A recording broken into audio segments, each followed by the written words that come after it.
मुख्यमंत्र्यांनी केली दिनकर पाटील यांची नाराजी दूर। पाहूया सविस्तर बातमी।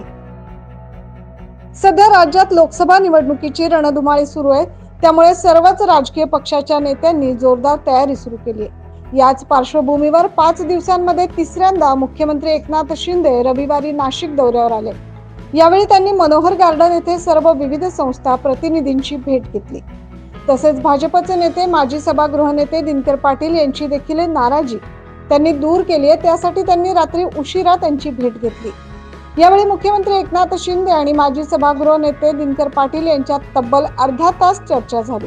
त्यामुळे आता भाजपकडून नाशिक लोकसभेसाठी इच्छुक असलेले माजी सभागृह नेते दिनकर पाटील यांची मुख्यमंत्री एकनाथ शिंदे यांनी स्वतःहून भेट घेऊन चर्चा केल्याने पाटलांची नाराजी दूर झाल्याचं पाहायला मिळतं।